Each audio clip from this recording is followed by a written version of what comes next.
Assalamualaikum warahmatullahi wabarakatuh. Perkenalkan, nama saya Ansyah Rahmatika Mutiara.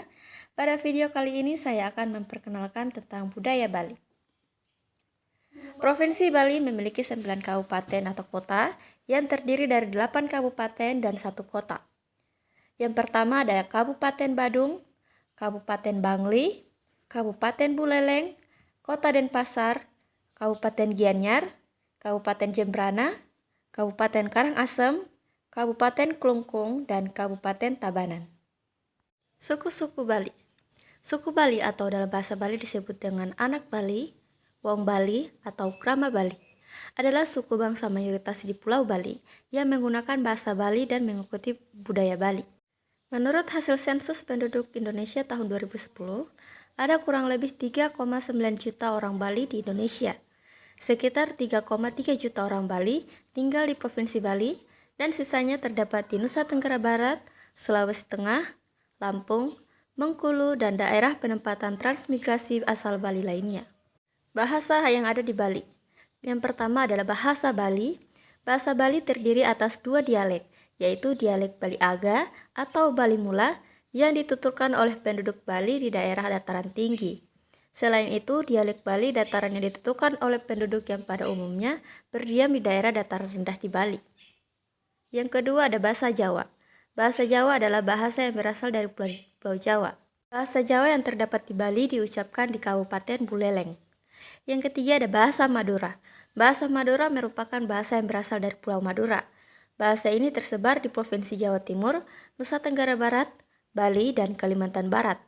Bahasa Madura di Pulau Bali dituturkan oleh masyarakat di daerah Desa Cilukan Bawang, Kecamatan Gerogak, Kabupaten Buleleng. Yang keempat ada bahasa Melayu.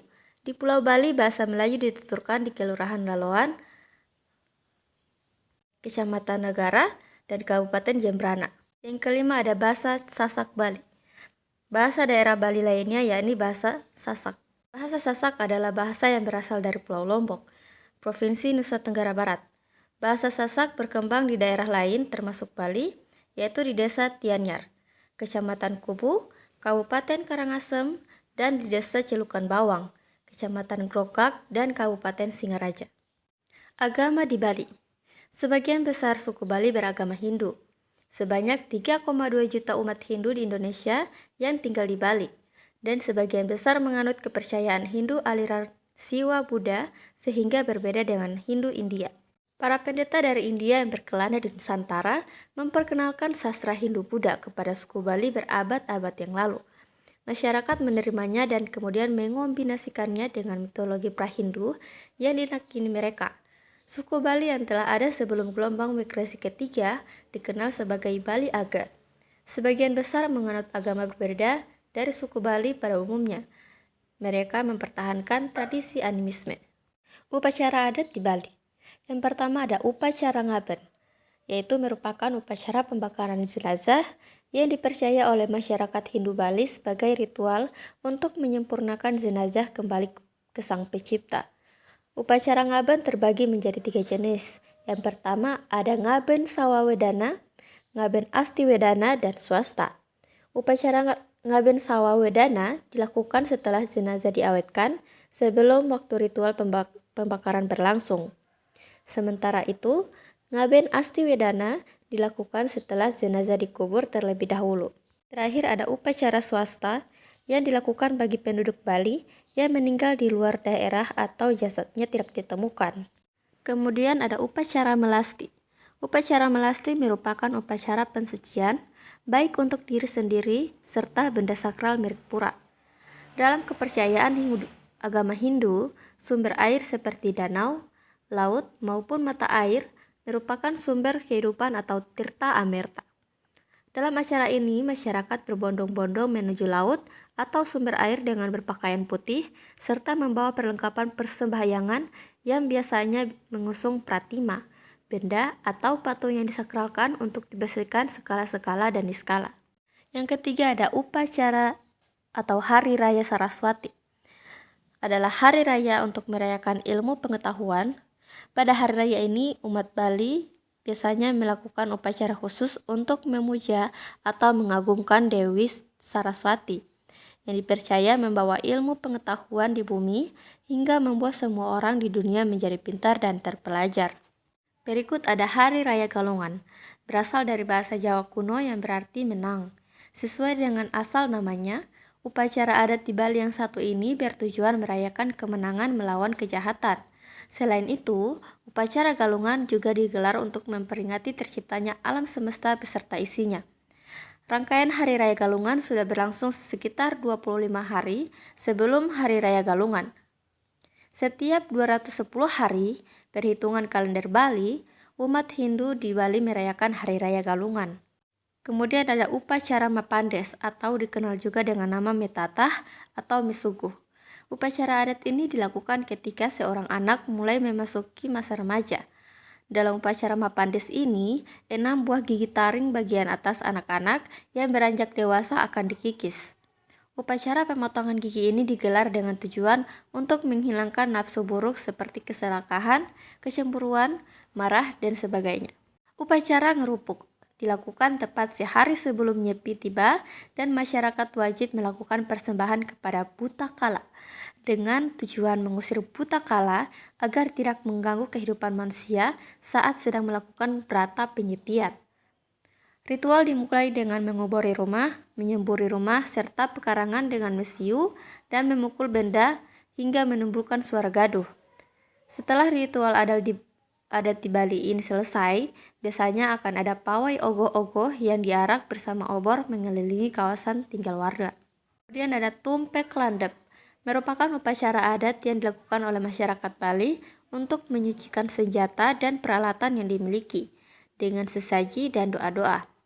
Upacara ini akan dipimpin oleh pemuka adat dan dilakukan di pura, yang dianggap sakral dan memiliki lokasi yang tepat. Seluruh senjata dan peralatan milik masyarakat yang disucikan diharapkan dapat memberikan keberkahan bagi para pemilik senjata dan peralatan tersebut. Rumah adat Bali. Salah satu contoh rumah adat Bali disebut dengan Gapura Candi Bentar. Gapura Candi Bentar adalah pintu masuk menuju Istana Raja yang merupakan rumah adat Bali. Gapura Candi Bentar dibuat dari batu yang berwarna merah dan diukir oleh batu cadas. Kemudian Balai Benggong biasanya terletak di sisi kanan dan Balai Wantikan posisinya terletak pada sisi kiri sebelah kiri. Balai Benggong ialah tempat peristirahatan raja dan keluarganya. Balai Wantikan adalah tempat pagelaran kesenian. Secara umum, rumah adat Bali ini dipenuhi dengan hiasan pernak-pernik, ukiran-ukiran dengan warna yang alami, kemudian patung-patung simbol ritual. Bangunan rumah adat Bali ini terpisah-pisah, sehingga bangunan rumah adat Bali menjadi banyak bangunan-bangunan kecil dalam satu wilayah. Seiring dengan perkembangan zaman, mulai ada perubahan-perubahan pada bangunan rumah adat Bali tersebut, yang dulunya bangunan tersebut terpisah-pisah dan bangunan yang saat ini tidak terdapat bangunan yang terpisah-pisah. Pakaian tradisional Bali. Pakaian tradisional Bali laki-laki berbentuk destra atau ikat kepala, kain songket, saput, dan dilengkapi dengan sebilah keris yang diselipkan di daerah pinggang bagian belakang. Sedangkan dengan pakaian adat Bali wanita menggunakan 2 helai kain songket, setagen songket, dan selendang. Selain menggunakan 2 helai kain songket dan lain sebagainya, pakaian adat Bali untuk wanita dilengkapi dengan hiasan-hiasan bunga emas dan hiasan bunga Kamboja di atas kepala. Perhiasan-perhiasan untuk menghias pakaian adat Bali khusus wanita adalah seperti kalung, subang, dan gelang. Tari tradisional Bali. Yang pertama adalah Tari Panji Semirang. Tari Panji Semirang dimainkan oleh perempuan. Tari Panji Semirang ini ialah tarian yang melambangkan seorang putri raja yang bernama Galuh Chandra Kirana, yang mana putri itu menyamar sebagai seorang laki-laki sesudah kehilangan suaminya. Di dalam lambangnya ia mengganti namanya menjadi Raden Panji. Maka itulah tarian disebut dengan Tari Panji Semirang. Yang kedua ada Tari Pandet. Tari tradisional Bali ini diberi nama dengan sebutan pandet, yang dimainkan oleh perempuan pada acara-acara seperti penyambutan kedatangan para tamu-tamu undangan dengan menaburkan bunga-bunga. Yang ketiga ada Tari Kecak. Tari kecak adalah tarian yang sangat populer di daerah Purabari. Tarian ini dimainkan oleh puluhan anggota dari kalangan laki-laki yang dimainkan sambil duduk dan melingkar. Musik dan alat musik tradisional Bali.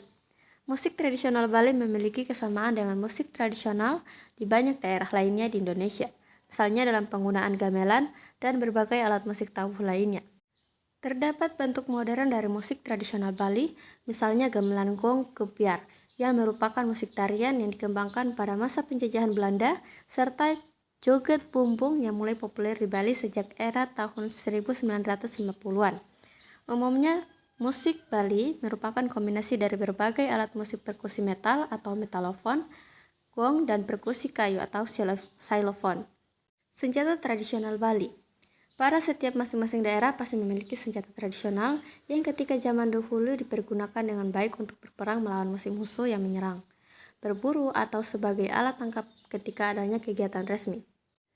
Kris Bali merupakan salah satu pelengkap ketika adanya kegiatan. Merupakan salah satu peninggalan dari kekuasaan Kerajaan Majapahit. Konon katanya, kris ini kebudayaan Majapahit yang sangat kuat, sehingga alat pertempuran seperti kris diangkat oleh kerajaan-kerajaan di Pulau Bali atau disebut dengan Pulau Dewata. Ragam sastra lisan di Bali. Yang pertama ada mitos. Salah satu mitos yang populer di Bali adalah mitos asal-usul adanya hama di Bali.